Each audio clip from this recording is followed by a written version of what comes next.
Perkenalkan, nama saya Nelatun Inayah, NIM 64114191004. Assalamualaikum warahmatullahi wabarakatuh. Perkenalkan, nama saya Resafina Melinda Sadomo, NIM 64114191029 dari kelas 3C.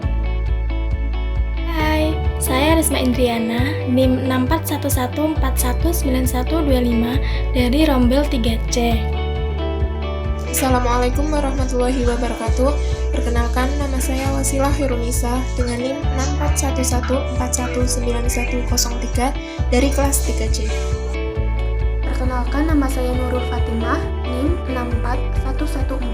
64114191038 dari kelas 3C Kesehatan Masyarakat.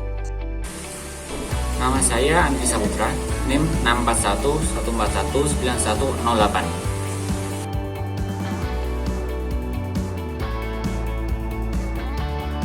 Pertama-tama, saya akan menjelaskan definisi HIV/AIDS.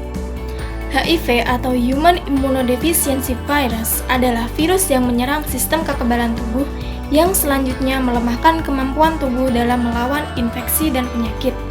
Virus ini bekerja secara perlahan dan sulit untuk mendeteksi gejala awalnya. Hanya dapat diketahui pada tes laboratorium pada tahap awalnya. Sedangkan AIDS atau Acquired Immunodeficiency Syndrome adalah kondisi di mana HIV sudah pada tahap infeksi akhir. Ketika seseorang sudah mengalami AIDS, maka tubuh tidak lagi memiliki kemampuan untuk melawan infeksi yang ditimbulkan. Umumnya, seseorang yang sudah terinfeksi virus HIV kurang lebih selama 10 tahun akan menjadi AIDS. Slide selanjutnya yaitu tren HIV/AIDS. Dari gambar tersebut dapat dilihat bahwa jumlah kasus HIV yang dilaporkan cenderung mengalami peningkatan setiap tahunnya, sedangkan jumlah kasus AIDS relatif stabil. Hal ini mengindikasikan bahwa semakin banyak ODHA atau orang dengan HIV/AIDS yang statusnya masih terinfeksi HIV namun belum masuk pada stadium AIDS.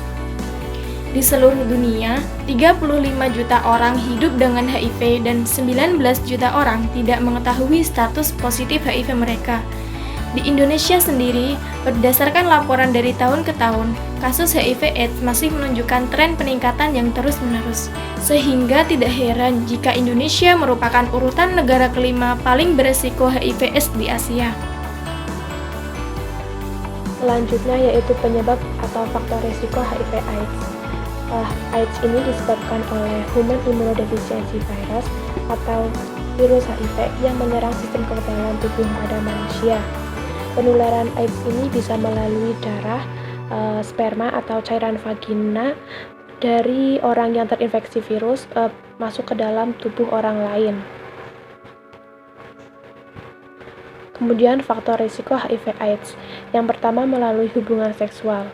Di sini hubungan seksual yang tidak aman bisa menyebabkan HIV/AIDS. Yang tidak aman itu misalnya bergonta-ganti pasangan, kemudian dan tidak menggunakan kondom. Yang kedua yaitu berbagi jarum suntik. Misalnya menggunakan jarum suntik bersama saat membuat tato atau saat menggunakan napsa suntik. Yang ketiga transfusi darah. Penularan HIV ini dapat terjadi saat seseorang menerima donor darah dari penderita HIV. Yang terakhir, HIV juga bisa menular dari ibu hamil ke janin yang dikandungnya. Penularan virus HIV pada anak juga dapat terjadi saat proses melahirkan atau melalui air susu ibu saat proses menyusui. Manifestasi klinis HIV/AIDS. Diagnosis HIV/AIDS dapat ditegakkan apabila menunjukkan tes HIV positif dan sekurang-kurangnya didapatkan 2 gejala mayor dan 1 gejala minor. Berikut gejala mayor, yakni berat badan turun lebih dari 10% dalam 1 bulan. Yang kedua, diare koroner lebih dari 1 bulan. Yang ketiga, demam berkepanjangan lebih dari 1 bulan. Yang keempat, penurunan kesadaran. Yang kelima, demensia atau HIV encephalopathy. Kemudian ada gejala minor, yakni yang pertama, batuk menetap lebih dari 1 bulan. Yang kedua, dermatitis generalisata. Yang ketiga, herpes zoster multisegmental dan berulang. Yang keempat, kandidasi oropharyngeal. Yang kelima, herpes simplex kronis progresif. Yang keenam, limfadenopati generalisata. Yang ketujuh, infeksi jamur berulang pada alat kelamin wanita. Yang terakhir, ada rhinitis virus sitomegalo. Beberapa tes HIV adalah full blood counts atau FBC, pemeriksaan UCT, pemeriksaan fungsi ginjal atau ureum dan kreatinin, analisa urin, pemeriksaan fases lengkap, pemeriksaan penunjang adalah antibodi lengkap terhadap HIV, viral load, dan CD4 dan CD8. Gejala dan tanda klinis yang patut juga infeksi HIV menurut WHO CRO 2007 yakni keadaan umum terdiri dari kehilangan berat badan lebih dari 10% dari berat badan dasar. Yang kedua, demam terus menerus atau intermittent, temperatur oral lebih dari 23,5 derajat Celcius yang lebih dari 1 bulan. Kemudian ada diare yang terus menerus atau intermittent yang lebih dari 1 bulan. Yang keempat, ada limfadenopati meluas. Kemudian ada tanda klinis dari kulit yakni post exposure prophylaxis atau PPP, dan kulit kering luas merupakan rujukan kuat infeksi HIV. Beberapa kelainan seperti kulit genital atau genital warts, folikulitis, dan psoriasis sering terjadi pada orang dengan HIV atau AIDS, tapi tidak selalu terkait dengan HIV. Yang ketiga, terdapat infeksi. Yang pertama ini infeksi jamur, terdiri dari kandidiasis oral, dermatitis seboroid, kandidiasis vagina berulang. Yang kedua ada infeksi viral, ini ada herpes zoster. Yang ketiga ada herpes genital atau berulang. Kemudian ada molluscum contagiosum candyloma. Gangguan pernafasan, ini batuk lebih dari 1 bulan, sesak nafas, tuberkulosis, pneumonia berulang, sinusitis kronis atau berulang.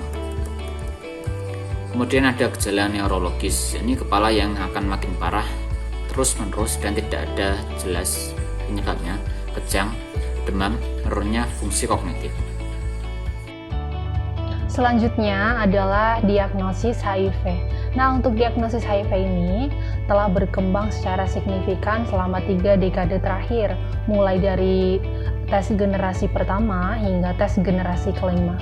Dan setiap generasi selalu difokuskan untuk mengatasi kekurangan pada tes sebelumnya, sehingga dapat ditemukan tes terbaru dengan tingkat diagnosis yang lebih baik. Nah, program nasional secara rutin mengevaluasi alat tes untuk menetapkan algoritma pengujian yang sesuai dengan menggunakan kombinasi tes untuk diagnosis yang akurat. Misalnya, memilih kombinasi yang optimal dari alat rapid test kit HIV dalam algoritma pengujian serial maupun dalam pengujian paralel, sehingga dapat ditemukan diagnosis yang lebih baik.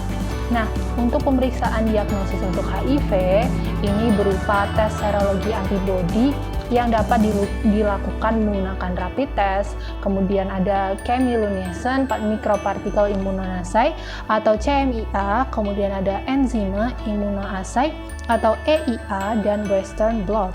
Nah, tes serologi ini merupakan dasar diagnosis awal pada penyakit HIV/AIDS. Nah, fungsinya adalah mendeteksi adanya antibodi yang spesifik yang dibentuk oleh tubuh sebagai respon dari antigen antibodi. Kemudian, rapid test merupakan tes yang cepat untuk mendeteksi adanya antibodi terhadap HIV dalam waktu yang singkat, yaitu kurang lebih 20 menit.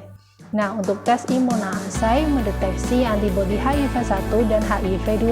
Lalu untuk western blot umum digunakan sebagai tes antibodi konfirmasi untuk kasus yang sulit. Kemudian, tes serologi antibodi sebaiknya dilakukan setelah melewati masa jendela infeksi HIV, yakni jika menurut WHO atau Permenkes RI adalah 2 minggu sampai 3 bulan sejak berperilaku resiko atau terpapar HIV. Kemudian pemeriksaan umumnya dilakukan dengan alat atau reagen dengan spesifitas dan sensitivitas yang tinggi dan dengan alur penyaringan yang dilakukan secara sesama sehingga bila dilakukan sesuai prosedur, kemungkinan terjadinya negatif atau positif palsu ini sangat rendah. Lalu negatif palsu dapat terjadi bila pemeriksaan dilakukan sebelum masa jendela berakhir atau pada kondisi imunokompromis yaitu. Kemudian positif palsu dapat terjadi akibat antibodi tubuh terhadap antigen lain atau non-HIV. Nah, ini terbaca sebagai antibodi HIV. Pencegahan HIV/AIDS. Mengingat sampai saat ini belum ditemukannya obat untuk HIV/AIDS, maka melakukan pencegahan merupakan suatu hal yang efektif untuk mengatasi peningkatan kasus HIV/AIDS. Berikut beberapa pencegahan HIV/AIDS yang dapat dilakukan. Yang pertama yaitu pencegahan penularan melalui hubungan seksual, yang meliputi abstinensia, yang berarti tidak melakukan hubungan seksual di luar nikah. Yang kedua, be faithful, yang berarti saling setia pada pasangan. Yang ketiga yaitu penggunaan kondom saat melakukan hubungan seksual. Dan yang keempat yaitu mengobati dan menemukan secara cepat kasus IMS atau infeksi menular seksual. Dan pencegahan kedua yaitu pencegahan penularan melalui darah dan cairan tubuh, yang meliputi menggunakan jarum suntik yang steril dan petugas kesehatan menerapkan kewaspadaan standar untuk menghindari kontak dengan darah dan cairan tubuh pasien HIV pada bagian tubuh yang terdapat luka. Dan pencegahan yang ketiga yaitu pencegahan penularan dari ibu ke janin dengan menawarkan tes IMS, infeksi menular seksual, dan HIV kepada ibu hamil, serta pemberian obat ARV kepada ibu hamil dengan HIV. Selanjutnya, pengobatan HIV/AIDS. Seperti yang telah dijelaskan, HIV melumpuhkan sistem kekebalan, terutama dengan menyerang sel CD4. HIV membajak sel CD4 ini dan memakainya sebagai pabrik untuk membuat virus baru dalam jumlah besar. Virus yang baru ini kemudian menyerang sel CD4 lain, dan semakin lama, jumlah sel CD4 yang sehat semakin berkurang, sehingga sistem kekebalan tubuh kita menjadi rusak dan tubuh tidak mampu lagi melawan infeksi. Obat antiretroviral membantu kita menghambat proses pembuatan HIV dalam sel CD4. Dan pengobatan ini merupakan terapi terbaik bagi pasien terinfeksi HIV hingga saat ini. ARV tersedia gratis melalui program pemerintah Indonesia sejak tahun 2014. Tersedia untuk orang dengan HIV/AIDS di berbagai rumah sakit yang telah menjadi rujukan berdasarkan aturan pemberian ARV oleh Departemen Kesehatan. ARV ini tidak terdapat di apotek dan bila ada, harganya cenderung mahal. Kepatuhan merupakan faktor utama keberhasilan pengobatan ini. Kepatuhan diantaranya seperti minum obat tepat waktu, sesuai dosis, tidak pernah lupa, dan tidak pernah putus. Kepatuhan dalam minum ARV merupakan faktor terpenting dalam menekan jumlah virus HIV dalam tubuh manusia. Penekanan jumlah virus yang lama dan stabil bertujuan agar sistem imun tubuh tetap terjaga. Kemudian, jika tingkat obat dalam darah kita menjadi terlalu rendah akibat ketidakpatuhan, maka virus di tubuh kita menjadi kebal atau resisten terhadap obat yang kita pakai. Apabila virus resisten, maka bisa dikatakan terapi mulai gagal sehingga mungkin harus mengganti semua obat ARV tersebut dengan obat yang baru, dengan kemungkinan harganya lebih mahal dan sulit diperoleh.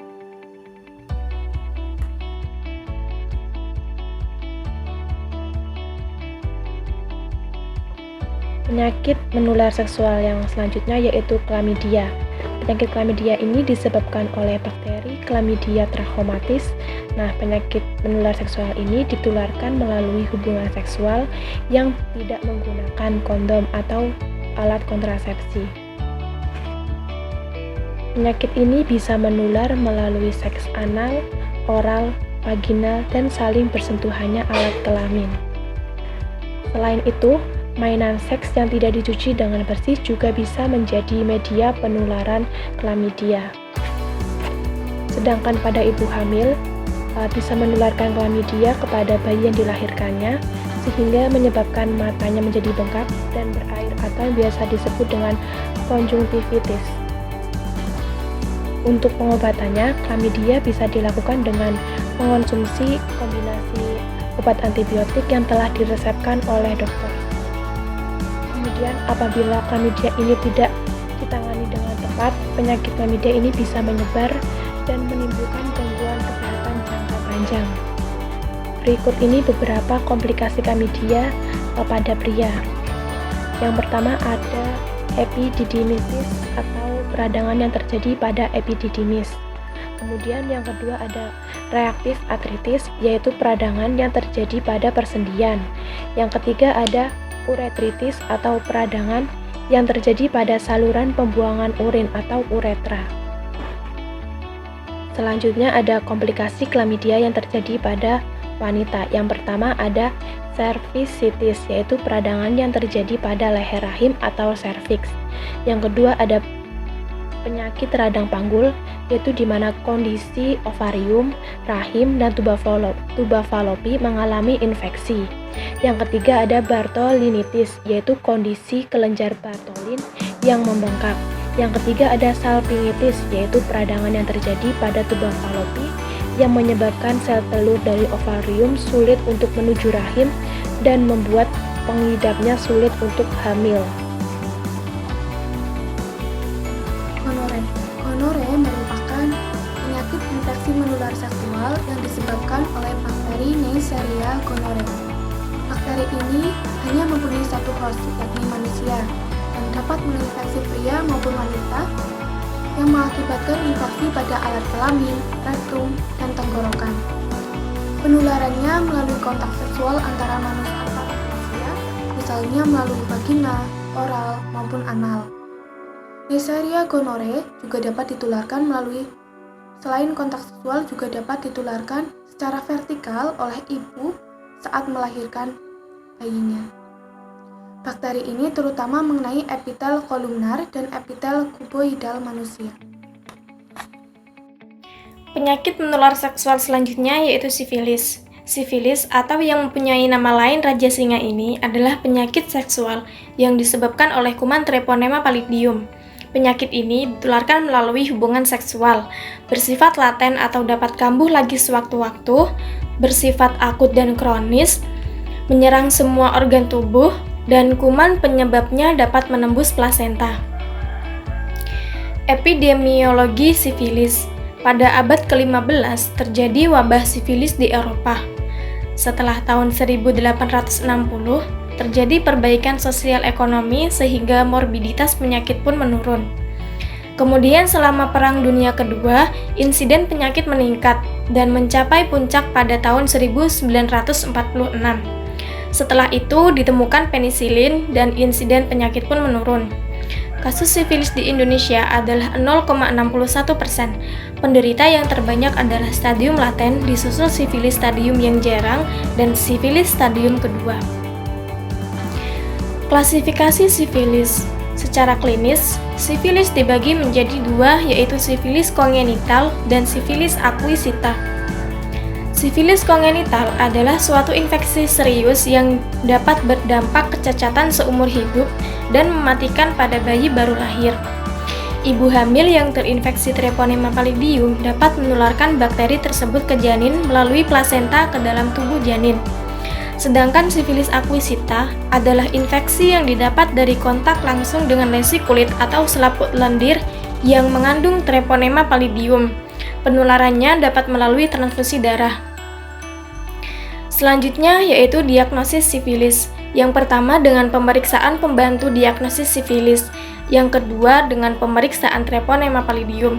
Pemeriksaan yang pertama yaitu mikroskop lapangan gelap untuk melihat pergerakan treponema, kemudian pewarnaan buri atau tinta hitam. Pada pemeriksaan ini tidak ada pergerakan treponema karena Treponema pallidum telah mati dan kuman berwarna jenih dengan dikelilingi oleh lapangan yang berwarna hitam. Diagnosis yang ketiga yaitu tes serologik sifilis atau STS. Prinsip pemeriksaan STS yaitu mendeteksi bermacam-macam antibodi yang berlainan akibat infeksi Treponema pallidum. Diagnosis yang terakhir yaitu pemeriksaan pembantu lain. Untuk diagnosis yang terakhir yaitu dengan pemeriksaan pembantu lain. Yang pertama dengan pemeriksaan sinar ronsen untuk melihat kelainan khas pada tulang dan kelainan sistem kardiovaskuler. Yang kedua, pemeriksaan EKG untuk menilai kelainan sistem kardiovaskuler. Yang ketiga, pemeriksaan USG untuk menilai kelainan organ tubuh lain. Dan yang terakhir yaitu pemeriksaan laboratorium darah lain untuk menilai fungsi hepat dan ginjal. Kemudian pengobatan sifilis. Yang pertama yaitu penderita sifilis diberi antibiotik penisilin. Bagi yang alergi penisilin diberikan teraksilin atau eritromisin atau doxycycline. Lama pengobatan 15 hari dan 30 hari untuk stadium laten. Obat lain yang bisa digunakan yaitu golongan cefalosporin, misalnya cefalexin, cefaloridin, dan azitromisin.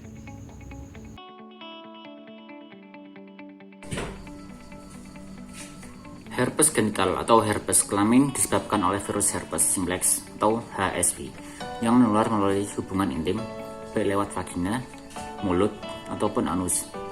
Penyebaran herpes genital ini terjadi melalui kontak langsung dengan luka, ludah, atau cairan kelamin orang yang terinfeksi oleh HSV. Meski tidak mengalami gejala penderita. Oleh karena itu, seorang yang bergonda-ganti pasangan seksual memiliki risiko yang lebih besar tertular herpes genital atau herpes kelamin. Setelah menginfeksi, virus herpes akan bertahan dalam tubuh penderitanya. Sewaktu-waktu, misalkan ketika daya tahan tubuh sedang lemah, virus dapat kembali aktif dan menimbulkan kekambuhan gejala. Sistem kekebalan tubuh yang menurun ini dapat dipicu oleh kekelelahan, penyakit tertentu, dan menstruasi, stres, atau cedera. Perlu diketahui, virus penyebar HSV tidak dapat bertahan hidup di luar tubuh manusia. Oleh karena itu, infeksi ini tidak ditularkan melalui kontak dengan benda yang digunakan bersama penderita, seperti handuk atau kloset. Oke, saya akan membahas tentang hepatitis B. Hepatitis B merupakan peradangan pada organ hati yang disebabkan oleh HBV atau hepatitis B virus. HBV ini merupakan virus kecil dengan 3.200 kilobasa genom DNA, rantai ganda parsial dalam formasi sirkular. Hepatitis B dapat menular melalui hubungan seksual tanpa kondom dan berbagi jarum suntik. Hal ini dapat terjadi karena HBV berada di dalam darah dan cairan tubuh seperti sperma dan cairan vagina. Selain itu, HBV juga dapat ditularkan dari wanita hamil ke janinnya.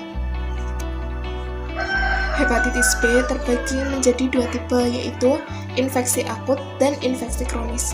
Pada infeksi akut, infeksi dapat sembuh dengan sendirinya tanpa pengobatan khusus. Penanganan pada infeksi akut bertujuan untuk meredakan gejala, sedangkan pada infeksi kronis, penderita harus mengonsumsi obat antivirus yang bertujuan untuk mencegah perkembangan virus, bukan untuk menghilangkan virus dari tubuh penderita.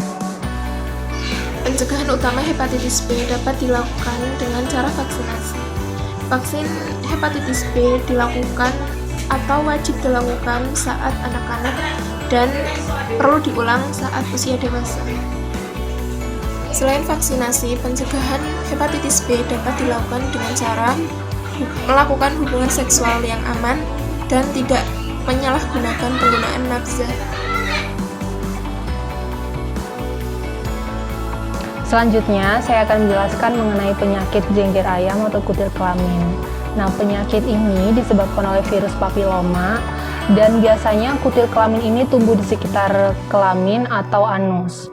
Dan infeksi ini bisa menandakan bahwa resiko terkena HIV itu tinggi. Kemudian untuk gejala-gejala penyakit ini, yang pertama itu munculnya kutil di sekitar penis, vagina maupun pada anus. Lalu bentuk kutil ini bermacam-macam. Ada yang mengembang atau datar, kemudian kecil hingga besar, kemudian tunggal atau banyak seperti bunga kol. Lalu kutil ini bisa bertambah besar dan bisa pecah akibat gesekan sehingga berdarah dan terasa sakit.